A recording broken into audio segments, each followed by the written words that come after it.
October 12th, 1943. 23,000 feet above the Rhineland. The sky, a cold, indifferent blue, was shattered by explosive fury.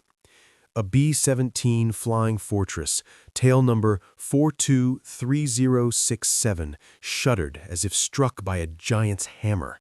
A 20mm cannon shell from a Focke-Wulf 190 tore through the number 3 engine with a deafening crunch. Instantly, black, oily smoke vomited from the shattered cowling, streaming back over the silver wing like a funeral shroud. In the cockpit, First Lieutenant Robert "Bob" Hayes fought the sudden violent yaw as the aircraft's control yoke tried to wrench itself from his gloved hands. The aircraft's nose pitched down 15 degrees. Behind him, in the radio room, Technical Sergeant Mike Donnelly saw a razor-sharp shard of metal slice through the fuselage, followed by a high-pressure spray of hydraulic fluid that painted the interior wall a shocking, lurid red. The fortress was bleeding out, and they were still 140 miles from the White Cliffs of England, deep in enemy airspace. Above and to the right, First Lieutenant James "Jim" Howell watched the drama unfold from his cockpit. His P-47 Thunderbolt, Jersey Thunder, banked steeply, its massive Pratt & Whitney engine growling as he tracked the stricken bomber. Howell, a 24-year-old farm boy from New Jersey, had logged 312 combat hours over Europe. He'd seen this script before. A limping bomber, falling behind the protective herd, became a magnet for every opportunistic German fighter from miles. The rest of the bomber stream pressed on relentlessly towards home. Standard, brutal procedure. One ship couldn't jeopardize the many. Inside the B-17, co-pilot Lieutenant Frank Morrison was already doing the grim math. 3 engines, crippling drag, a plummeting altitude curve. They were a sitting duck. Howell's thumb found the radio transmit button. His voice was calm, cutting through the static. "Big friend, this is Jersey 27. I have you visual. Stay with me." Hayes's response was tight, strained against the roar of damaged engines. "Jersey, we're losing hydraulics. Number 3 is cooked. Can't hold altitude."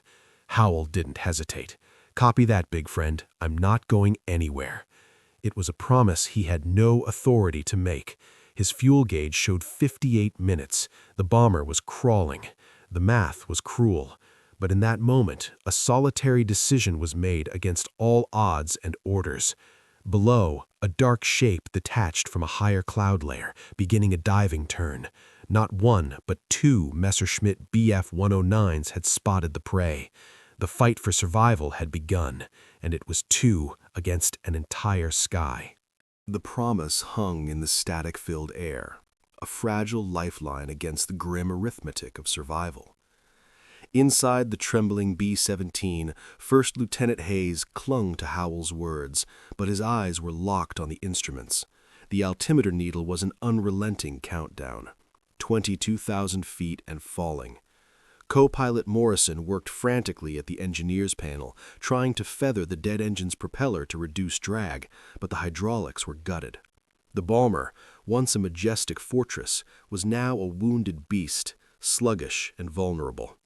Every minute bled precious altitude, bringing them closer to the deadly medium-altitude flak belts and increasing the angles of attack for enemy fighters. In the radio room, Donnelly attempted to send an SOS, but the antenna was shredded. They were alone, save for one man in a single-engine fighter. Aboard Jersey Thunder, James Howell's own reality was a cold equation on a dial. His fuel gauge now read 52 minutes.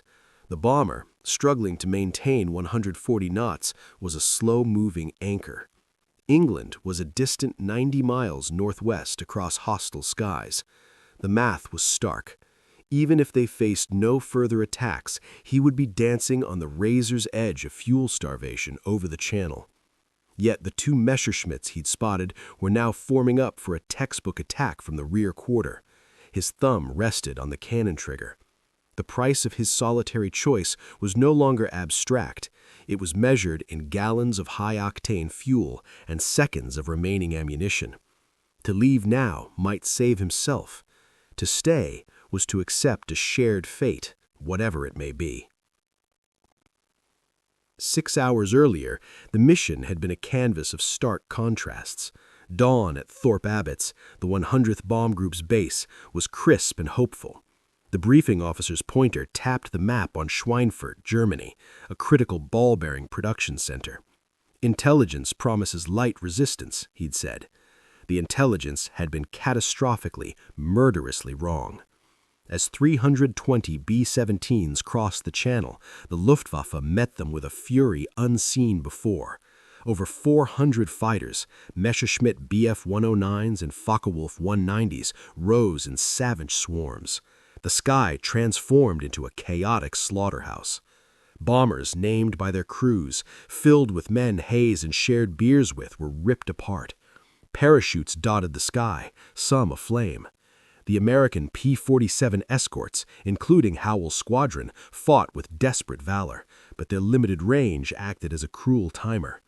At the German border, with fuel tanks blinking warning lights, they were forced to turn back, leaving the bomber stream to face the hellish gauntlet alone.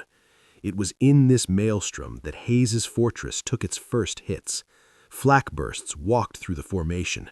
Shrapnel tore through aluminum skin, wounding the ball turret gunner.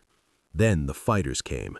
In a blur of cannon fire and screaming dives, the top turret gunner managed to destroy one FW-190, but not before the fateful shell found their No. 3 engine.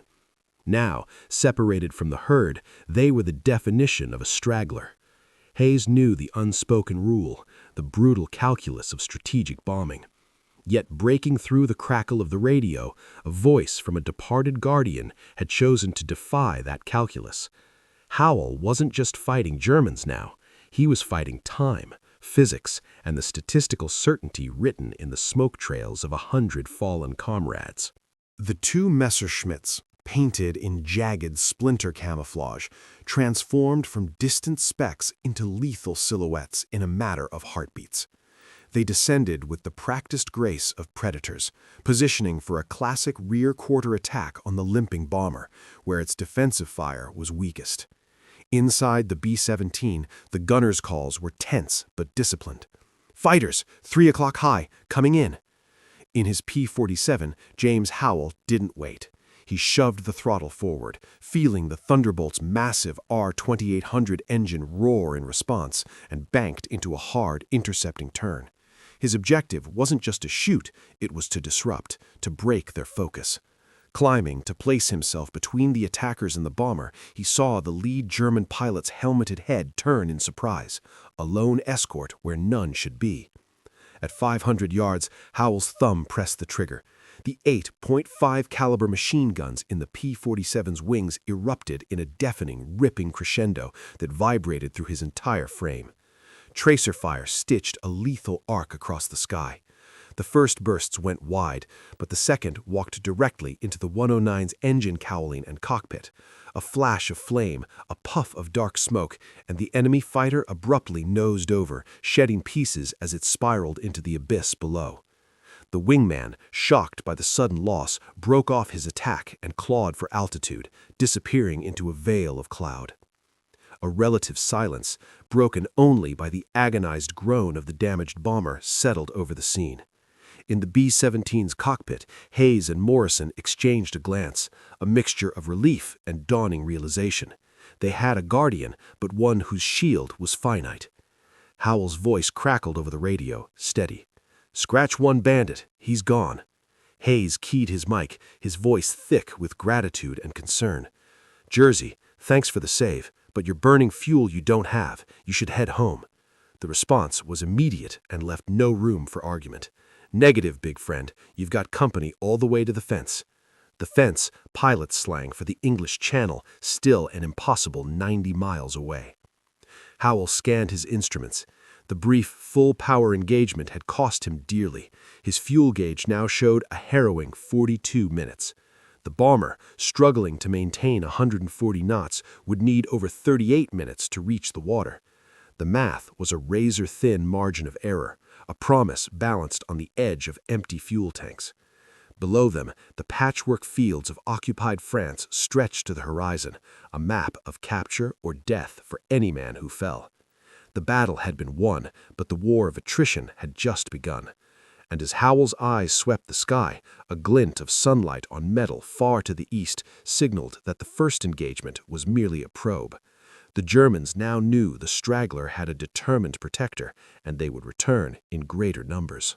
The momentary victory was a fleeting illusion swallowed by the relentless pull of gravity and damage.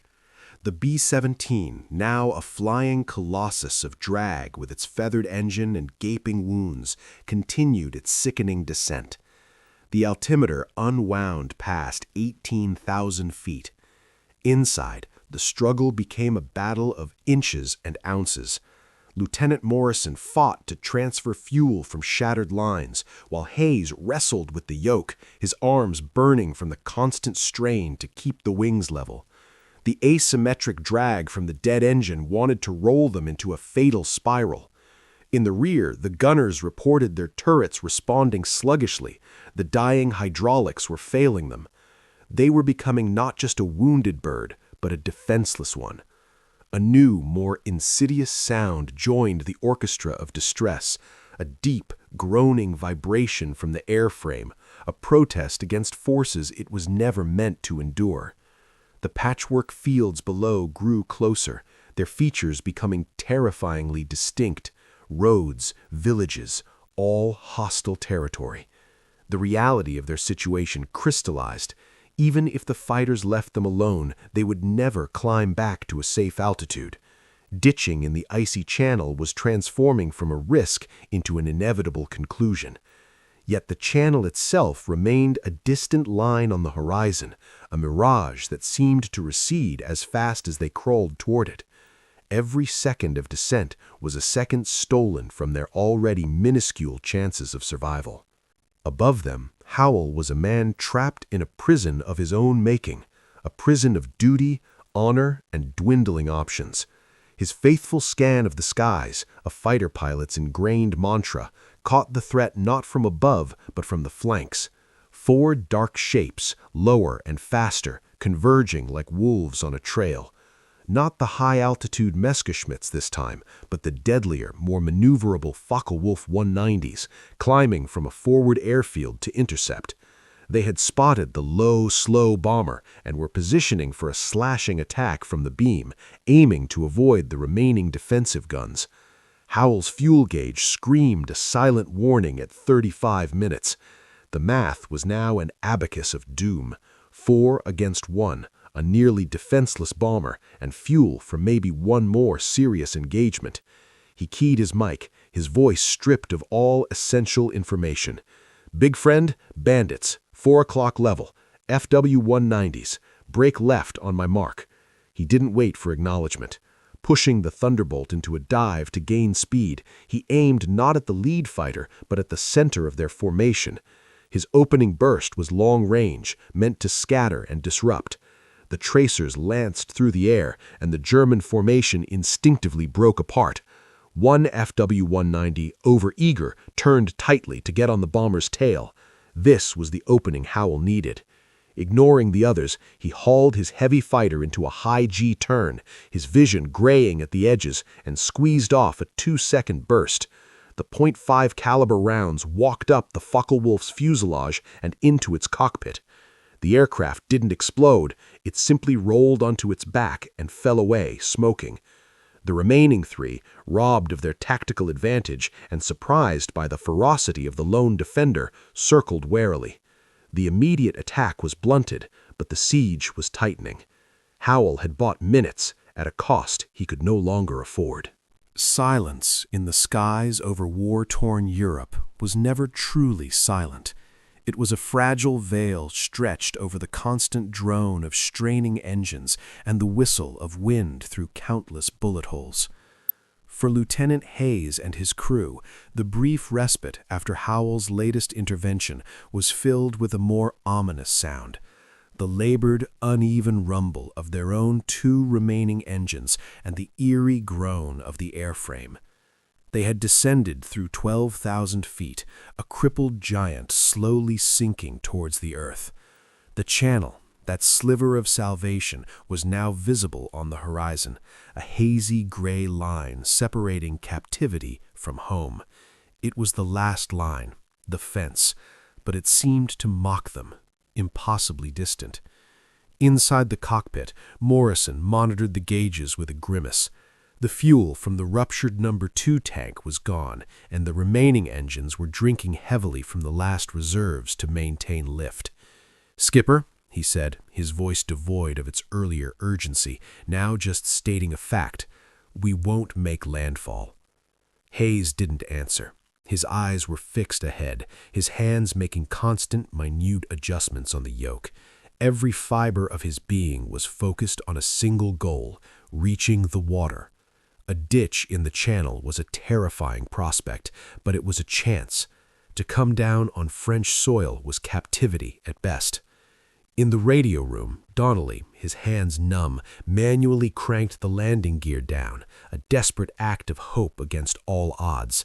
The bomber, with its wheels awkwardly extended, transformed into an even clumsier beast, its descent rate increasing.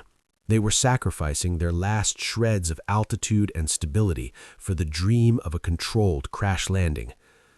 Above, Howell was a man running on fumes and willpower. His fuel gauge needle trembled on the edge of the red, indicating less than 15 minutes of flight. His ammunition counters were dangerously low. The enemy, however, was just beginning. The scattered attacks had been probes. Now the hunters organized. Radio calls in the clear, guttural German coordinated the kill. From the north and east they converged, not a disorganized swarm, but a disciplined hunting pack of 6 Bf-109s, climbing to gain an overwhelming energy advantage. They had learned respect for the lone Thunderbolt and would not be picked off piecemeal.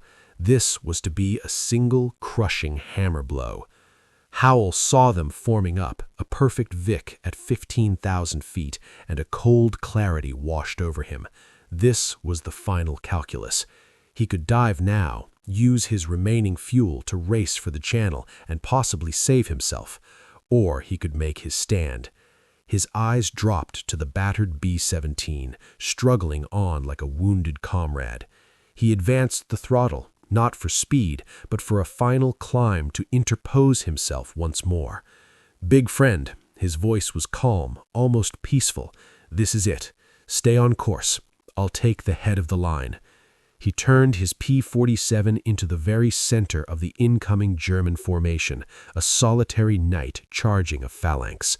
At 1,000 yards, he opened fire with his last long burst, not aiming to hit, but to be a blinding, terrifying wall of lead. The German formation, as disciplined as it was, had to break. And in that moment of chaos, Howell picked the leader and committed his final seconds of ammunition and his last drops of fuel to one definitive act of defiance.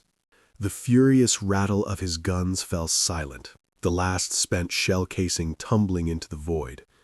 The sky, moments ago a tangled web of tracer fire, was suddenly unnervingly empty. James Howell's final desperate head-on charge had worked. The hunting pack, faced with the spectacle of a lone Thunderbolt sacrificing itself to ram their formation, had scattered. One Bf-109 spiraled down, trailing a plume of dark smoke. The last of Howell's ammunition had found its mark. But the victory was utterly hollow. In the sudden quiet, the only sound was the panicked roar of his own engine, now sputtering and gasping. His fuel gauge needle was buried past empty. A quick calculation was a death sentence. The French coast was 20 miles behind him, a chance to glide to a crash landing and certain capture. The English coast was a faint smudge 15 miles ahead, an impossible dream. Below him, the B-17, now a silhouette against the gray water of the channel, descended through 2,000 feet, its crew preparing for a brutal impact. Howell understood the cold arithmetic of survival. If he went down alone over land, he might live as a POW. If the bomber ditched without him, the crew's chances in the freezing water were slim. His mind, fatigued by 3 hours of combat, arrived at a single clear point. There was no order for this, no protocol. It was a choice made in the space between a heartbeat. He keyed his mic, his voice calm, devoid of all radio formality. "Big friend, I'm out of fuel. I'm setting her down in the water with you. Better chance for rescue that way." In the bomber, Hayes' stunned protest was cut short. "Jersey, negative. You can still make the coast. Bail out." Howell's reply was final. "Not leaving you. We go home together or not at all." He pushed the stick forward, turning his fighter into a glider, and aimed its nose for a point in the cold sea a few hundred yards from the struggling fortress.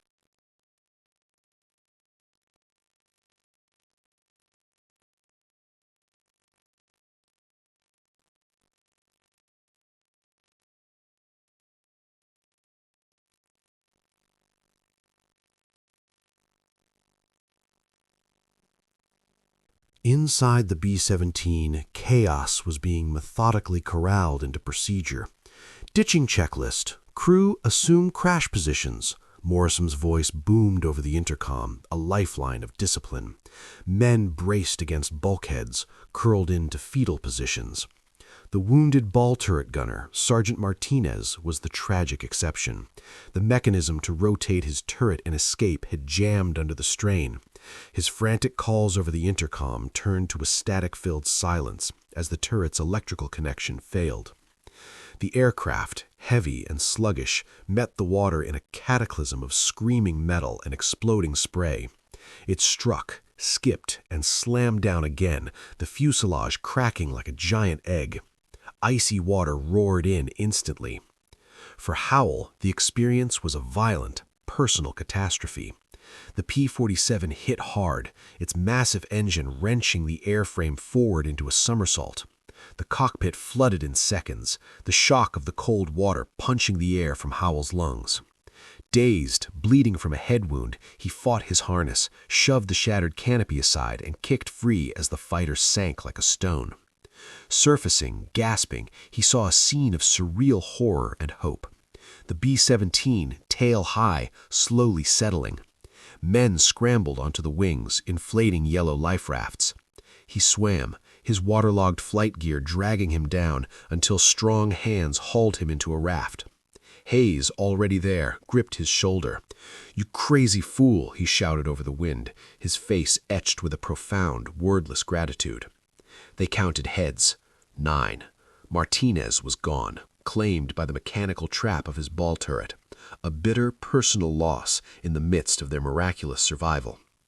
Huddled together for warmth, 9 saved men and the one who refused to save himself alone, they began their wait in the freezing swell, their eyes fixed on the empty horizon.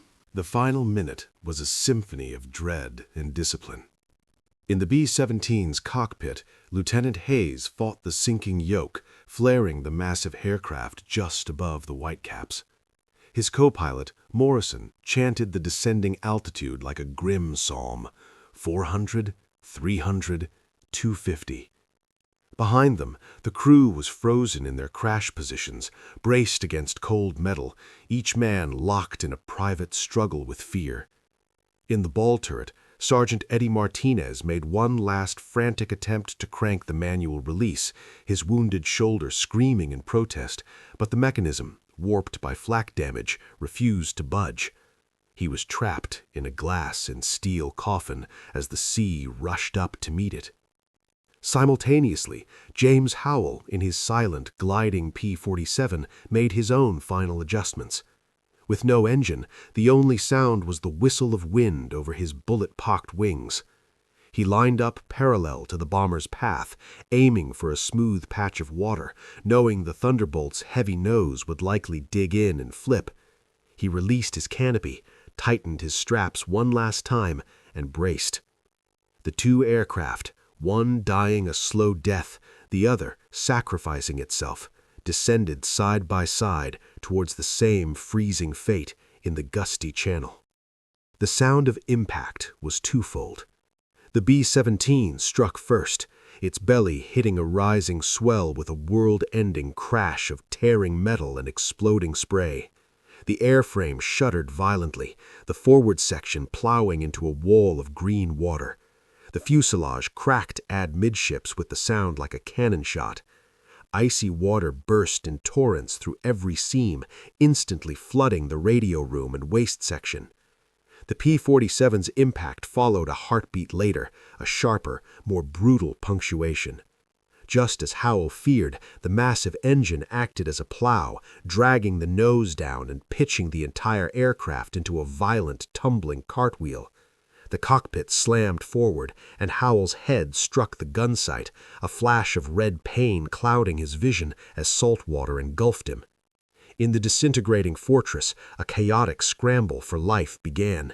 Men fought against the surging water, clawing towards the top hatch and waist gun windows.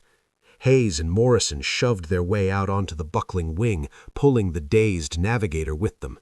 They could hear Martinez's muffled pounding from the ball turret, now submerged beneath the wing root, until it suddenly stopped.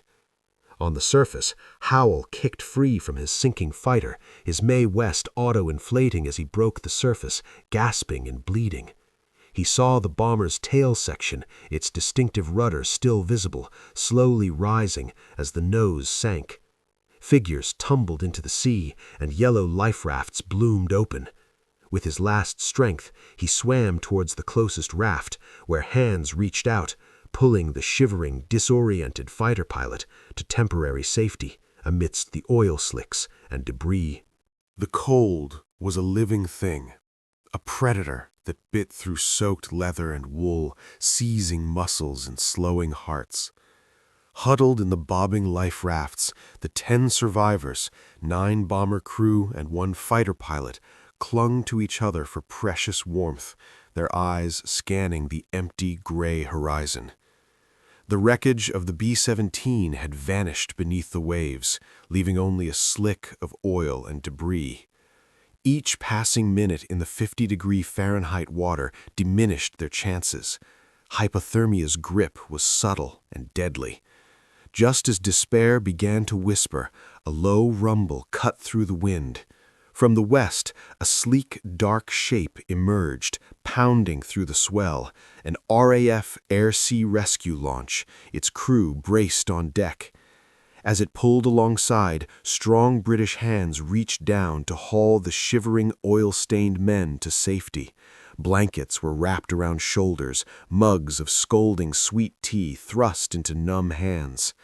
When the launch's captain learned from Hayes that the near-frozen fighter pilot had chosen to ditch beside them after running out of fuel, his professional demeanor softened. He looked at Howell, a young man trembling under a rough blanket, and gave a solemn nod. "Well done, Yank," he said, the simple phrase carrying the weight of a full military citation. That moment on the heaving channel marked the end of their immediate ordeal, but the true measure of what had happened was only beginning to be understood. 3 days later, in a crisp ceremony in an English airfield, First Lieutenant James Howell stood at attention, his uniform bearing no trace of the oil-stained flight suit. The official citation for the Distinguished Service Cross was read aloud, detailing his extraordinary heroism and conspicuous gallantry in defending the stricken B-17 against overwhelming odds, ultimately sacrificing his own aircraft to ensure the crew's survival. Lieutenant Robert Hayes and every surviving member of his crew were present, standing rigidly in the back, their salute lasting long after the formalities ended. The war moved on, and so did the men. Howell returned to civilian life, a quiet hero who seldom spoke of that October day. But the bond forged 23,000 feet over the Rhineland and in the cold Channel never faded. Every year, like clockwork, Christmas cards arrived at his home, from Hayes, from Morrison, from Donnelly, and from the families of the men he'd brought home. They were tokens of a debt that could never be repaid. Years later, Hayes would reflect, "We were dead, everyone knew it, then one man decided differently." James Howell's story is not just one of aerial combat. It is a testament to the human spirit's refusal to abandon its brothers, a decision made beyond duty, echoing through decades. It is a memory worth preserving.